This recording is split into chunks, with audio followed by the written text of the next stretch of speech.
Band News FM ao vivo do Smart Summit 2024. Olá, boa tarde. Boa tarde a todos. Está começando aqui o primeiro bate-papo do nosso estúdio, aqui da Band News FM, do programa O Rio é Tech. Eu sou Beto Largman, queria convidar todos a participarem aqui. Eu vou conversar agora com o Rafael Boldo, que é do Porto Bank. Ele vai falar sobre tecnologia, sobre inovação no business dele. Então ele vai explicar, é um cara que gosta de tecnologia, como eu, fica ligado nas novidades, está por dentro do que está acontecendo, não só no mundo dos negócios, das finanças, enfim, mas também no que está acontecendo de uma maneira geral no mundo todo. Rafael, seja muito bem-vindo, obrigado pela sua presença. Queria primeiro saber de que maneira vocês estão trabalhando as novas tecnologias no business de vocês. Boa tarde, obrigado pelo convite, prazer enorme estar aqui contigo e com a turma. Bom, a gente tem feito uma série de discussões a partir do tema tecnologia, que ele é muito atual e a gente tem falado muito sobre isso há muitos anos, mas de ordem prática, se eu puder selecionar aqui em pilares, acho que o grande ponto inicial, a gente tem um trabalho muito forte do ponto de vista de construção de um lake de informação importantíssimo, que dê para a gente a oportunidade de trabalhar de forma assertiva as tecnologias. Nesse momento, a gente tem um trabalho muito voltado, em especial na vertical do Bank, para a parte de inteligência artificial e na parte de chatbots e a toda a parte de HSM, de atendimento, junto ao cliente e ao parceiro corretor. Quando a gente fala do ponto de vista de inteligência artificial, a gente fala muito que na Porto a relação ela é muito importante, a gente não vai deixar de tê-la, mas usar a inteligência artificial para que a gente possa ganhar velocidade, sobretudo no atendimento ao nosso parceiro e ao nosso cliente, vai trazer para a gente um ganho de eficiência e, naturalmente, uma expectativa de qualidade para aquele que está sendo abordado pela Porto muito grande. Então, nesse momento, o viés tem sido um direcionamento para o investimento de tecnologia muito forte do ponto de vista de inteligência artificial, tanto do ponto de vista comercial quanto do ponto de vista de atendimento final para o cliente. E você já tem uma mensuração de resultados com a aplicação dessa tecnologia? Como é que está isso dentro? Vocês vão investir em pesquisas? Como é que vocês fazem essa parte de análise do que está dando certo, do que pode melhorar e com o auxílio da tecnologia? Excelente. A primeira parte é mensuração. De fato, a gente precisa ter uma estrutura bastante significativa do ponto de vista de tecnologia. Então, a gente se estruturou muito forte. Tem um time de tech muito parrudo hoje, tanto quanto os fornecedores que ali estão do ponto de vista de key account, mas também a estrutura de time. Quando a gente fala em termos de mensuração, Roberto, obviamente que quando a gente vai colocando em prática, é aí que a gente vai aprendendo a fazer. Mas dos testes iniciais que fizemos, em especial para a parte de atendimento aos nossos clientes interessados, ou seja, na geração de lead, a gente tem um incremento de conversão já superior a 25%, quando a gente leva em consideração todo esse trabalho de receber o lead e ir trabalhando por meio da inteligência artificial, no sentido de aperfeiçoando a abordagem com o cliente.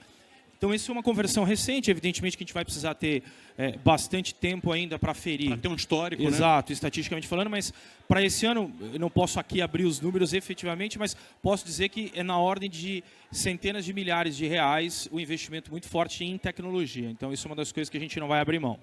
Legal. E a gente tem falado aqui bastante sobre o ambiente financeiro brasileiro, que é um ambiente inovador no mundo, né?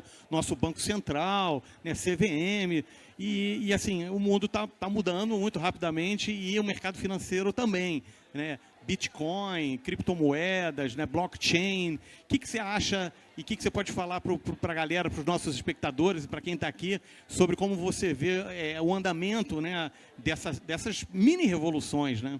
Roberto, você bem comentou, são mini-revoluções, não param, o tempo, inclusive, das revoluções estão cada vez menores. No passado, o nível de informação ele era muito mais alongado.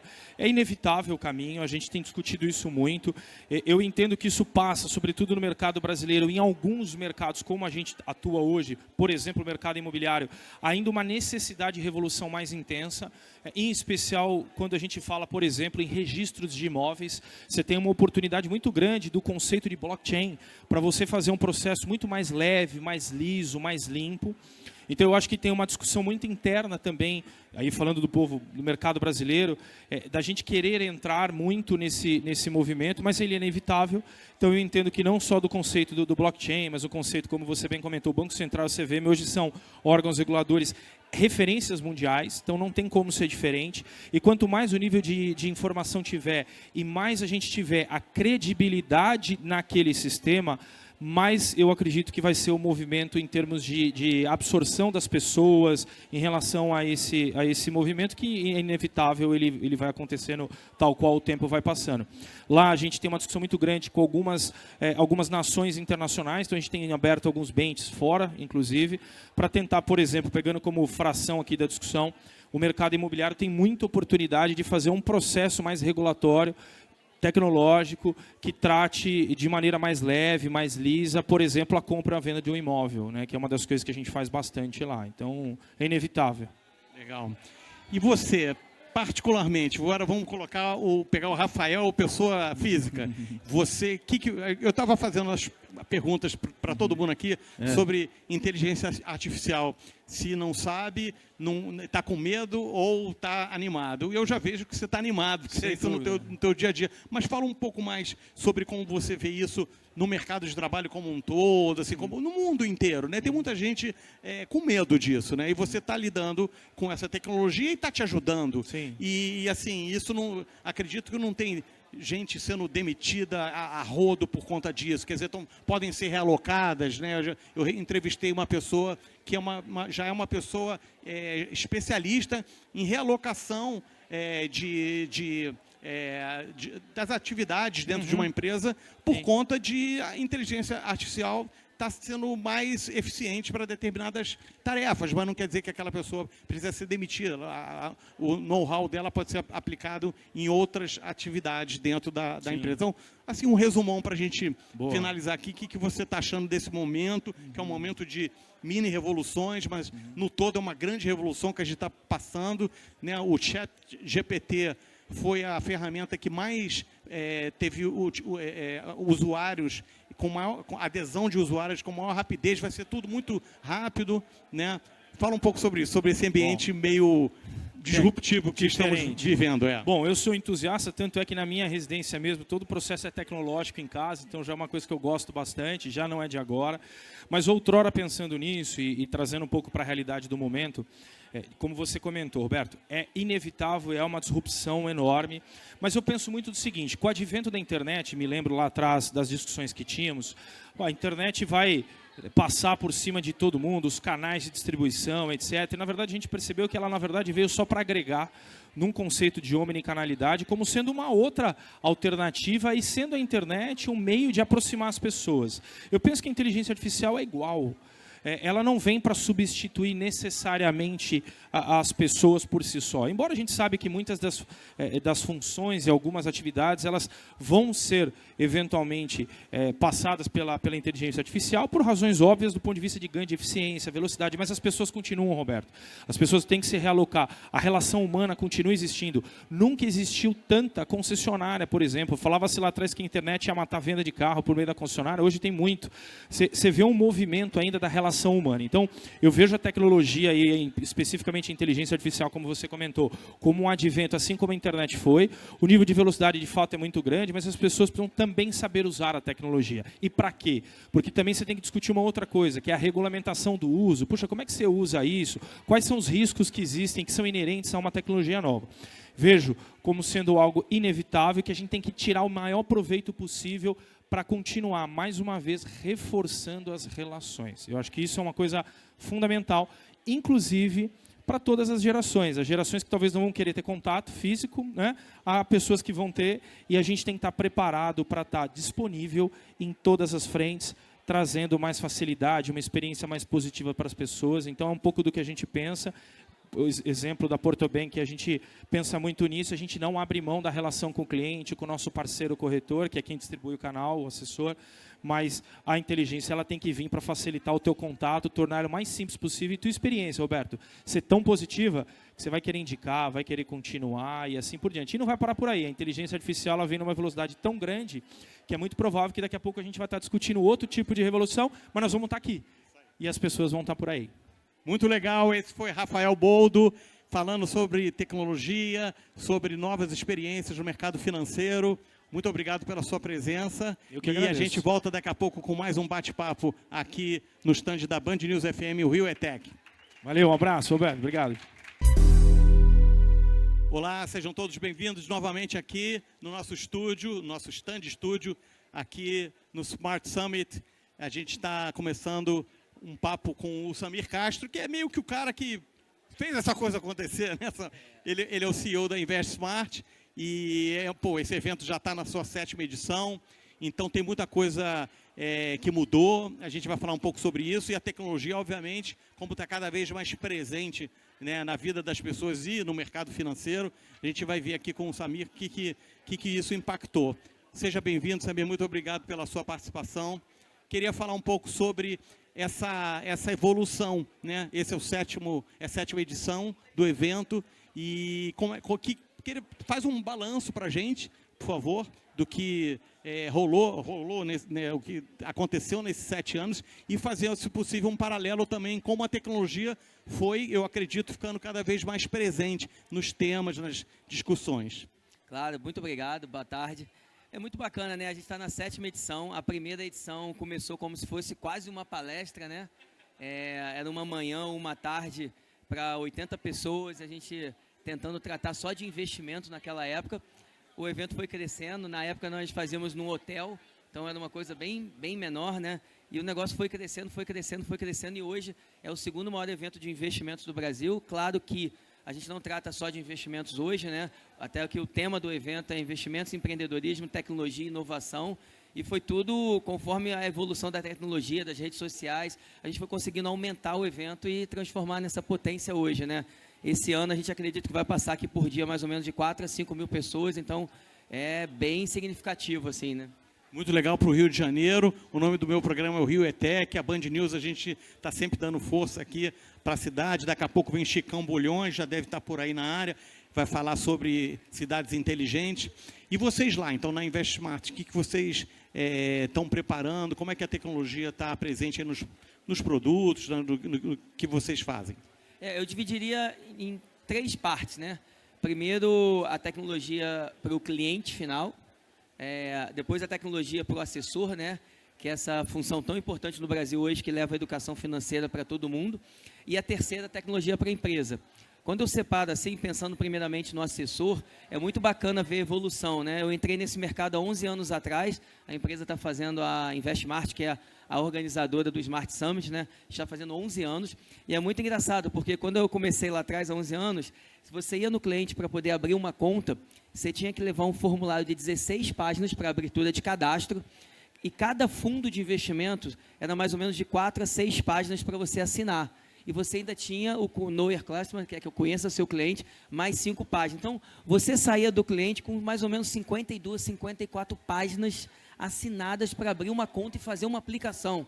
Então, você imagina, como que a gente vai atingir o Brasil inteiro tendo uma burocracia dessa, né? E hoje, você abre a conta no celular, né? Em 10 minutos você abre a conta, no mesmo dia você faz um Pix, um TED e você consegue fazer uma aplicação, né? Então, isso melhorou muito o trabalho do assessor assim, ao longo dos 11 anos.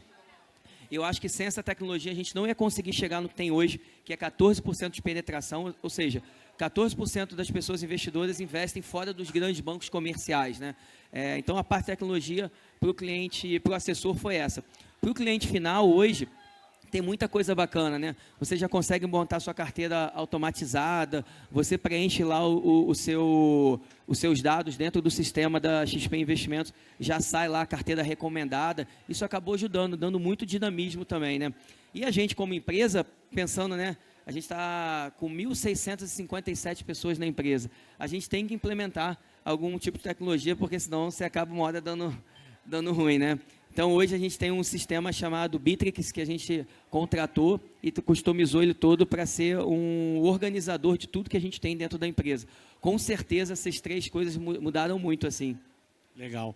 E assim, para os próximos anos, você já tem... Eu sei que ainda nem terminou esse, eu já estou pensando aí no futuro, né? Mas, assim, você já vê... O que você vê de diferente para vocês fazerem? Já começou a pensar nisso para o evento, para o Smart Summit?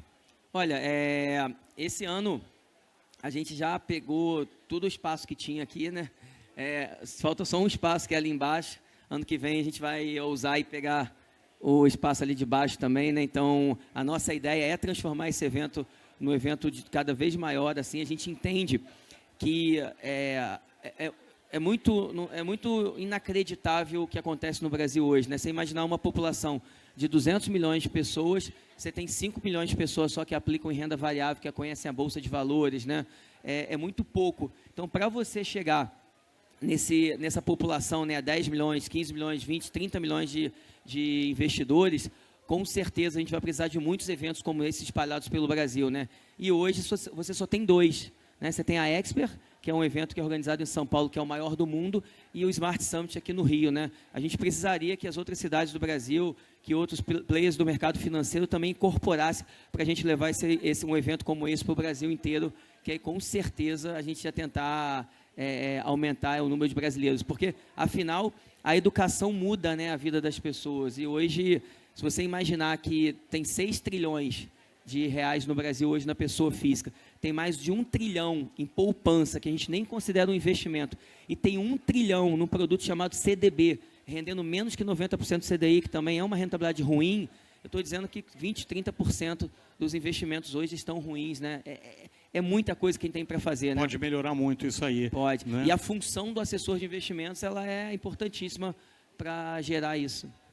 Agora, falando sobre Brasil, que nesse campo a gente pode ficar até bastante orgulhoso na questão da digitalização do mercado, né? A gente tem a CVM, a gente tem Banco Central agindo. Como é que você está vendo aí essas novas tecnologias, blockchain, o Drex, né? Criptomoedas? O que você observa e o que você acha dessas inovações? Eu acho que o sistema de pagamentos brasileiros é um dos mais modernos do mundo, né? O Pix é uma prova disso, o TED, né? Assim, eu tenho conta nos Estados Unidos, você vai fazer uma wire transfer, né? Que é uma ordem de pagamento. É complicado pra caramba. Complicado pra caramba, né? No celular você transfere aqui no Pix, em 1 segundo o dinheiro está na conta. Eu acho que isso ajuda muito, talvez, né? Não sei, o Brasil foi muito avançando nesse sistema de pagamentos, talvez por ter muita fraude, né? E aí a gente ficou expert nesse sistema de pagamentos, mas eu acho que ajuda muito, porque quando vem essa tecnologia do Open Bank, do Open Invest, isso vai acabar ajudando muito. Eu estava até conversando ontem com o presidente da CVM, com o Paiva, que é da B3. Essa tecnologia vai ajudar muito ao cliente ter uma facilidade, né? Hoje você já consegue migrar, se você, por exemplo, você está num banco no Itaú, você quer migrar suas ações para XP, ou para o BTG, ou para Santander, você hoje consegue fazer isso online, né? Você também consegue fazer isso com a Previdência online, mas fundos de investimento, CDB, outros produtos você não consegue. Então a gente acredita que quando você vir na moeda digital, vir no Open Invest, Open Finance, essas coisas vão fazer com que o mercado evolua. E no futuro vai ser tipo os Estados Unidos, né? Que você pode apertar um botão e migrar todo o seu patrimônio para onde você quiser. Portabilidade total, né? Portabilidade total, porque isso vai dar um poder ao cliente, porque hoje é muito complicado. Por exemplo, imagina, você está num banco, se você quiser migrar seu patrimônio para outro banco, você tem que pedir resgate, pagar imposto, mandar uma transferência para poder aplicar. Você perde dinheiro, perde tempo, é muito burocrático. E eu acho que essa digitalização toda vai ajudar e vai beneficiar a melhor pessoa, que é o cliente final, para a gente tentar aumentar essa penetração de brasileiros investindo. Né? Legal. Vou fazer aqui a minha pergunta final, que nosso papo aqui é sempre rápido e direto ao assunto. Falar sobre inteligência artificial, você, pessoalmente, você não está nem aí? Você está com medo ou você está animado? Não, super animado. Eu acho que não tem como, né? Se você vê lá o que o ChatGPT faz, é incrível, né? Então, mas agora saiu um telefone que faz a tradução em tempo real, você escuta a pessoa, parece coisa de Guerra nas Estrelas. Não, a gente estava até conversando aqui, tem um amigo nosso, né, que está muito por dentro disso, e ele estava contando 2 coisas bem bacanas para a gente em relação a isso, né? Como vai mudar a vida desses influencers, né? Porque hoje o influencer, por exemplo, pegar um influencer brasileiro, ele fala o quê? Vai falar aqui português para o Brasil, né? Para os Instagrams, Facebook, e já tem um aplicativo que ele traduz automaticamente a voz e também eu não já só fiz a voz. Isso, é inacreditável. Só que não fica aquela legenda daqueles filmes antigos meio feio, né? O negócio fica perfeito. Então, um influencer, por exemplo, brasileiro, ele vai poder propagar o conteúdo dele no Japão, nos Estados Unidos, onde ele quiser, né? Então, isso vai mudar muito. E também ele estava dando outro exemplo que eu vi presencial. As pessoas demoram, às vezes, né, sei lá, 3 horas para montar um PowerPoint, né? E hoje você tem um aplicativo que trabalha com inteligência artificial que em 1 minuto e meio você monta a mesma apresentação. É um ganho de produtividade imenso, né? Ele inclusive entende o tema para fazer o design de acordo com aquele tema. Não, é muita coisa. Isso vai ajudar também na parte dos investimentos, né? Daqui a pouco, você vai, por exemplo, imagina, você vai estar ali um cliente que ele tem uma carteira montada. Com certeza o robô já vai avisar ele sugestões do que ele se esse cara é arrojado, se não é arrojado. Se ele quer mudar, exatamente. Claro que isso não vai acabar com o trabalho do assessor de investimento, porque o investimento é um tema muito sensível, o dinheiro é um tema muito sensível, que as pessoas gostam de ter ali um relacionamento pessoal, né? A inteligência artificial sempre como uma parceira, um aliado, uma ferramenta, né? Eu conversei com o Samir Castro, muito obrigado pela sua participação, parabéns pelo evento. Gostei do nome, o Ritec. É isso aí, ano que vem a gente está aqui entrevistando você. Obrigado. Muito obrigado. Um abraço. Olá, estamos de volta aqui no stand da Band News FM com o Rio ETEC.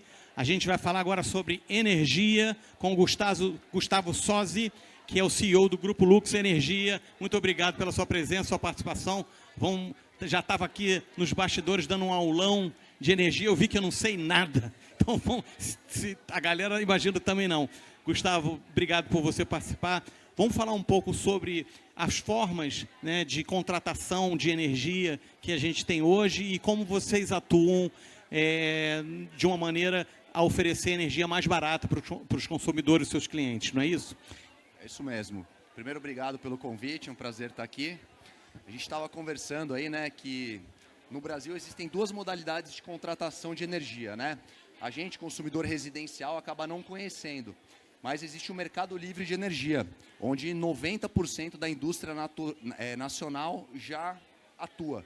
Então, o mercado livre ele já existe desde 95, 98, migraram os primeiros consumidores, a Volkswagen, Carbocloro, foram os primeiros. E hoje 90% da indústria nacional está no mercado livre, não compra a energia da distribuidora local, né, do monopólio aí da distribuidora local. Tem aí o benefício de escolher o seu fornecedor, o prazo de contrato, eventualmente uma fonte de energia renovável, inclusive com certificação internacional. E os custos são muito mais baixos, né? Onde você tem competição, onde você tem, né, mais opções de fornecimento, obviamente a competição acaba reduzindo o preço. E a situação hoje é de uma economia de praticamente 30%, 35% em relação aos preços do mercado regulado, que a gente chama. E quando que o consumidor vai conseguir, nós consumidores vamos ter acesso a essa maravilha? Legal. Até 2023, só existiam 40 mil consumidores elegíveis para o Mercado Livre. A partir de janeiro desse ano, retiraram uma restrição de consumo mínimo, vamos dizer assim. E aí, 202 mil consumidores hoje são elegíveis, que são os consumidores que a gente fala que é o grupo A, que é de alta tensão.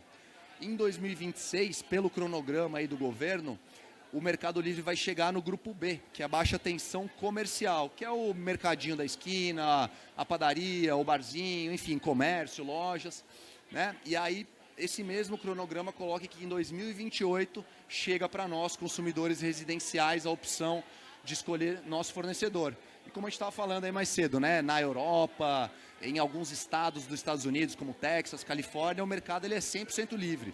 Você, consumidor residencial, vai numa banca de jornal e compra um cartão que te dá créditos de energia de determinado fornecedor, como um telefone, assim. Que coisa! E eu achava que era na internet, que você tinha que ir... Tem também. Você pode assinar pela internet. Mas interessantíssimo. E como a tecnologia entra aí?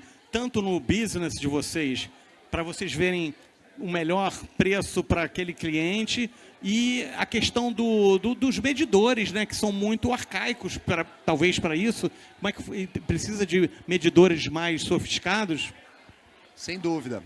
Eu acho que a tecnologia aí, né, nessas 2 frentes que você comentou, você tem esse desenvolvimento de hardware, né, de um medidor, que para a gente realmente conseguir atender, são 100 milhões de consumidores na baixa tensão hoje, que é esse mercado em 2028. São 100 milhões de medidores de 40, 50 anos que não tem uma VPN, uma conexão com a internet para ver quanto que foi medido. Vai o cara da distribuidora lá com o papelzinho, né? Então isso vai ter que mudar.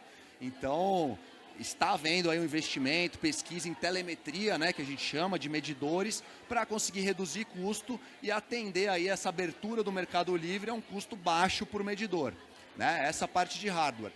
De precificação, né, os preços no Mercado Livre, eles variam muito, são preços voláteis da energia. Depende das chuvas, né? A gente tem um sistema hidráulico de hidrelétricas, né? Quase 60% do Brasil da geração é hidráulica. Você tem a carga dessas ondas de calor aí que a gente passou, influenciam no preço. Então nós, na Lux Energia, inclusive, usamos aí ferramentas de inteligência artificial para, né, com base em uma quantidade imensa de dados, fazer previsão de carga, previsão de vazão, né, que é água do rio chegando nos reservatórios das hidrelétricas. E Muitas isso, variáveis, né? muita. Manutenção de usina, isso a gente entende que tem que estar disponível para esse consumidor tomar decisão no futuro também, da hora que ele vai comprar para a casa dele, né? E vocês lá, vocês têm um departamento, o desenvolvimento de tecnologia é interno, vocês contratam, como é que funciona isso lá? Diria que 90% da nossa área de tecnologia interna, né? A gente tem uma área grande que a gente chama de D&D, que é desenvolvimento e dados. Então tem pessoal de front-end, de back-end, de inteligência artificial, enfim, que trabalha com a gente. Mas existe a parte de meteorologia que a gente contrata consultorias externas e que também trazem um quê de tecnologia voltada para a meteorologia. Então, É importantíssimo, né? Agora meteorologia, né?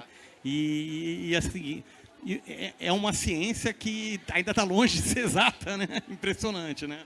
sem dúvida, a sem gente- dúvida. A gente acaba olhando muitos fatores macro assim, de meteorologia, né? De El Niño, Laninha, aquecimento do Atlântico, enfim. É um tema bem... É muito mais complexo do que parece meteorologia. Tem uma previsibilidade razoável, mas muitas vezes, né, a gente sabe que não tem nem equipamento suficiente para fazer uma previsão boa no Brasil, assim.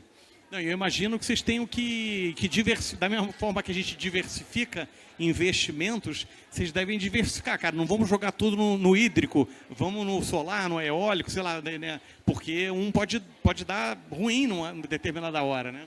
A matriz elétrica brasileira, né, ela antigamente, na época aí que era só Eletrobras, era 90% hídrica, era só hidrelétrica. Hoje em dia já está em 55%, outros 20% são de fontes térmicas, né, usinas a gás, carvão, e o restante, os outros 20, 25, aí são fontes renováveis, solar, eólica, biogás, usinas de cana-de-açúcar que queima bagaço. Então a gente leva tudo isso em conta para projetar os preços de energia e atender os clientes, né, que a gente leva para o Mercado Livre num bom momento, com um bom preço de energia, levando uma economia e uma previsibilidade de preço boa para eles, né? E para o Brasil, assim, eu vi, né, quando eu fui lá no Ceará, aquelas fazendas, né,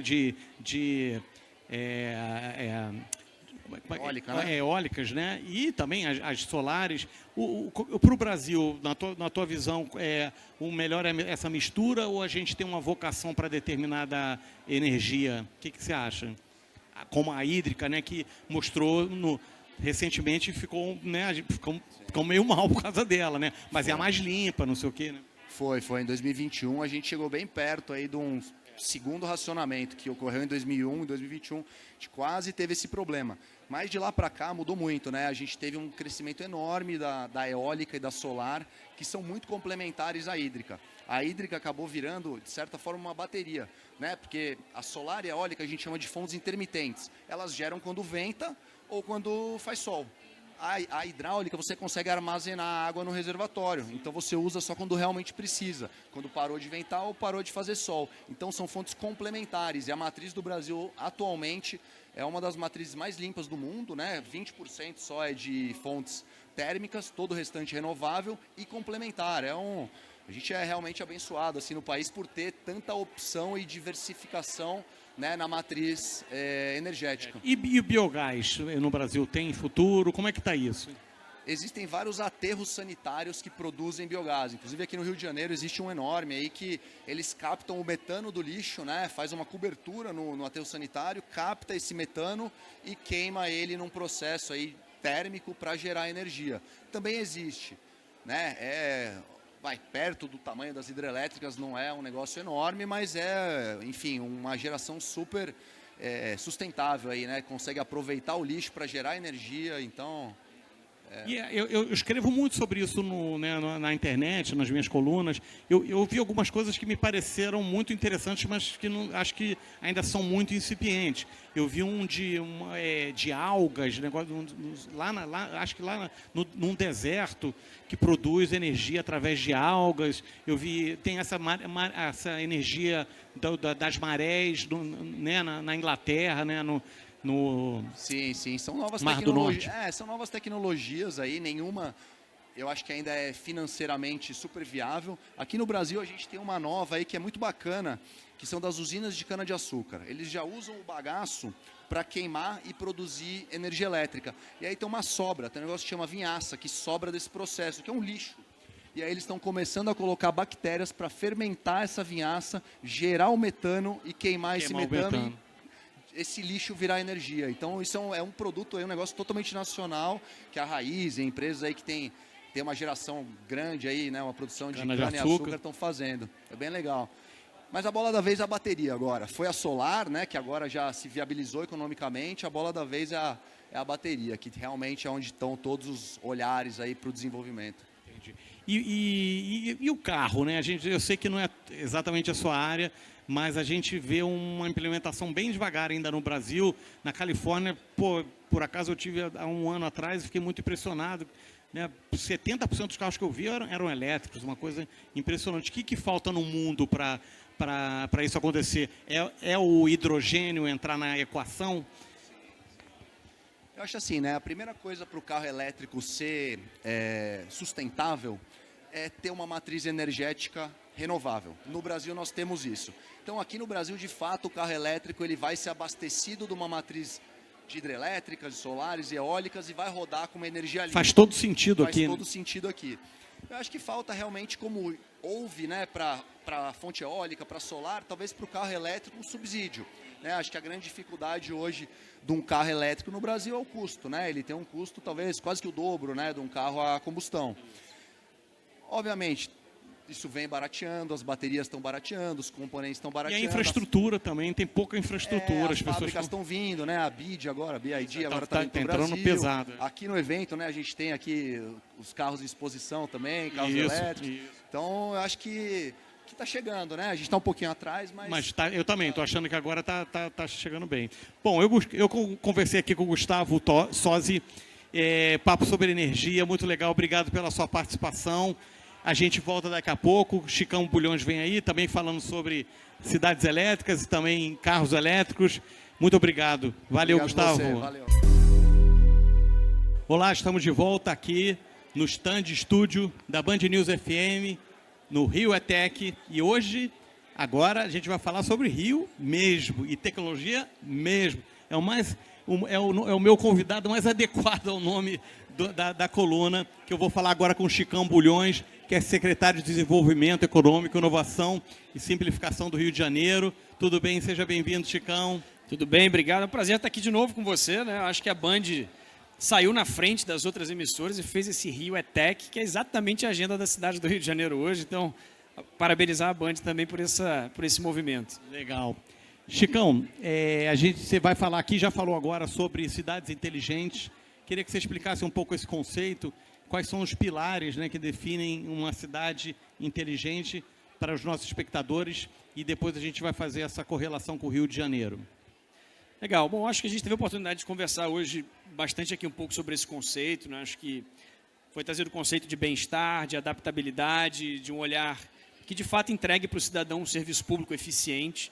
Então, acho que as palavras usadas hoje no nosso painel, que eu repito aqui, é realmente bem-estar, eficiência, e aí, de fato, uma capacidade de adaptação que responda rápido aos desafios que a gente tem, que não são poucos, são vários, entendendo que inovação e tecnologia hoje é um elemento central para a cidade do Rio de Janeiro, para a geração de riqueza, para a geração de oportunidade e com um olhar de desenvolvimento econômico.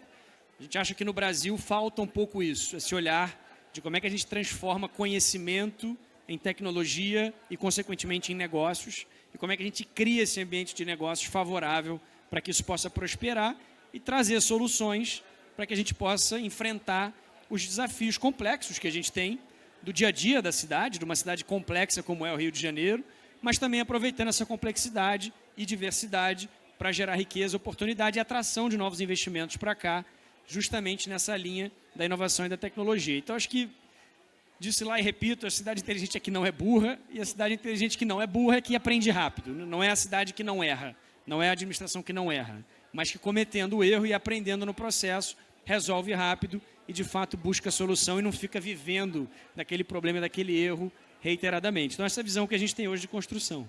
Legal. Falando em erro, acerto e erro, me lembra um pouco um programa pioneiro que vocês estão fazendo, chamado Sandbox Rio, em que, né, vocês tentam meio que deixar um campo livre, claro, tomando todos os devidos cuidados de regulamentação, de segurança, para que as empresas possam fazer seus testes, seus pilotos, seus betas. Como é que está isso?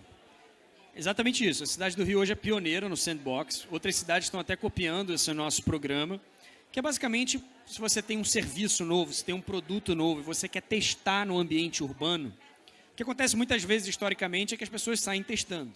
Isso aconteceu com o patinete, isso aconteceu com a Uber, isso acontece com a Boozer, isso acontece com outros serviços que utilizam de uma nova tecnologia, de um novo produto, mas que ao invés de fazer isso sem conversar com o poder público, encarando uma insegurança jurídica maior, a cidade do Rio quis abrir a porta para dizer, olha, vem construir com a gente isso, vem construir a 4 mãos.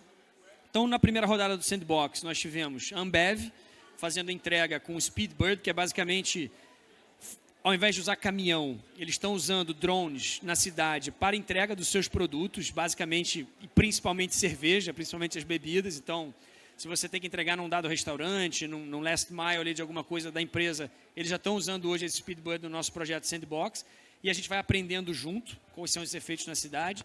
A gente tem a Eve da Embraer, a gente tem a expectativa do primeiro voo da Eve, da Embraer, que é o transporte de passageiros com drones, efetivamente, aconteça na cidade do Rio de Janeiro. A Embraer hoje é uma parceira do Sandbox na cidade para fazer essa construção. E o que isso implica? Né? Quais são as novas regras que vão ter que surgir? Quais são os novos movimentos, os corredores, por onde vai ser feito? Então, a construção conjunta disso. Tem um robozinho, que é do MyView, que entrega um last mile de supermercado, hoje na cidade. Eles começaram a fazer uma entrega, é tipo um caminhãozinho, sem motorista, sem ninguém, que você pede pelo aplicativo, coloca sua sacolinha do supermercado. Condomínio, muito usado de condomínio, né? Exatamente, você pode fazer uma entrega ali e tal, sem ter que ninguém dirigindo, e obviamente no robozinho eletrônico, controlado por uma central, também fez parte do Sandbox. E na segunda rodada do Sandbox agora a gente tem 14 novos projetos pedindo essa aprovação da prefeitura e já pré-aprovados que a gente vai divulgar em breve, para justamente a gente consolidar o Rio como esse cenário de celeiro de teste. A gente às vezes vê na internet uns vídeos que viralizam daquele jetpack, né? Aquela pessoa, às vezes tem um cara usando já umas turbinas para andar de um lugar para o outro, para pousar de um navio, sair de um lugar. A gente quer que todos esses testes de todos esses novos produtos e serviços aconteçam no Rio de Janeiro, mas a gente quer que isso aconteça com segurança jurídica. Às vezes a população tem um pouco de medo, fica receosa, as pessoas são diferentes, né? Nem todo mundo que é um entregador vindo com um jetpack direto na janela da sua casa para entregar uma pizza, ao invés de tocar a campainha do prédio, que é o que a gente provavelmente vai encarar e talvez no futuro próximo. Então a gente quer fazer isso com a cidade participando, junto com as empresas desse projeto. Essa é a essência do Sandbox, transformar a cidade do Rio num grande celeiro de teste com segurança jurídica e com uma construção a 4 mãos, para que a gente tenha dados, para ter normativas melhores, para ter uma visão melhor, e para que o empreendedor e a empresa teste também seu produto e serviço. Até esqueci de mencionar a EasyVolt, que eu falei no palco com a Vibra, que está colocando agora postos de abastecimento elétrico pela cidade, para testar também essa demanda e ver qual é a adesão e se de fato vai ter um futuro para isso. E a área de games, eu acho que o Rio tem essa vocação, né, de jogos eletrônicos, tem um secretário, né, é o Xande, né, que está à frente disso. Foi inaugurado recentemente, que na última vez que eu conversei com ele, estava para sair uma arena, né, um piloto disso. Como é que está esse projeto? Foi inaugurada essa semana, a primeira arena gamer pública do Brasil. Essa arena está lá no Engenho de Dentro, está numa das naves do conhecimento. Então, essa arena é para que a gente possa sediar campeonatos, promover campeonatos ali nessa arena, e para que ela seja usada pelas pessoas para também, enfim, promover esse assunto dos games. Acabou que com o tempo o game cresceu forte em São Paulo, mas a gente entende que a grande vocação é aqui no Rio. É uma mega indústria. Concordo. É uma mega indústria. É uma indústria que tem tudo a ver também com o cenário do audiovisual, tem tudo a ver com programação. A gente tem o Programadores Cariocas aqui, que é para formar a galera com bolsa, não só com ajuda financeira, como dando computador e também para ter um curso de 6 meses em programação, de fato, para a pessoa ter uma base boa para aprender a programar, para a gente suprir com essa mão de obra uma demanda grande do mercado. O Rio tem isso, além das naves do conhecimento. Estamos fazendo o Porto Maravalley, que é toda a região do Porto incentivada para empresas de tecnologia, agora com uma nova faculdade, que é a Faculdade da Matemática em Tecnologia, focada em ciência de dados, focada em programação e também em física, do INPA, que é o Instituto de Matemática Pura e Aplicada, que é referência global. A gente conceitualizou esse projeto na prefeitura, montou o projeto, fez uma parceria com o governo federal. No dia 2 de abril, as primeiras turmas começam a ter essas aulas. Já acabou agora o processo seletivo desses primeiros 100 alunos. A partir do 4º ano, vão ser 400 alunos por ano sendo formados ali. E no mesmo lugar, um hub de startups e tecnologia para a gente transformar esse conhecimento gerado nessa nova universidade em negócios na região do Porto, para que as empresas possam começar a realmente amplificar esse ecossistema e possa servir de um ponto de conexão para os outros hubs e ecossistemas também espalhados pela cidade. Então, tudo isso vai se somando para que a gente possa ter um ambiente, seja para a galera dos games, seja para o pessoal do setor de energia, que está agora discutindo muito transição energética, como é que a gente vai enfrentar esses desafios climáticos. É um setor que vai precisar ter um investimento maior nessa infraestrutura e nesse tipo de tecnologia.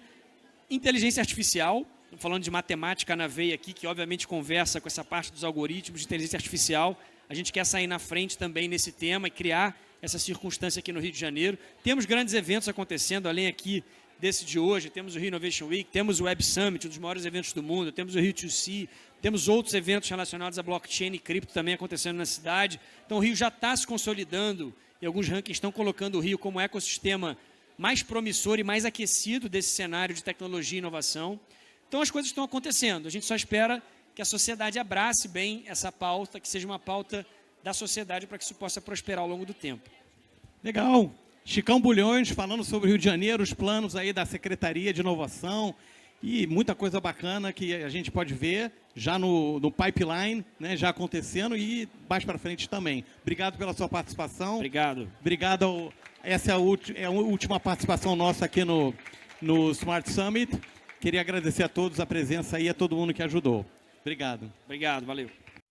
Band News FM ao vivo do Smart Summit 2024.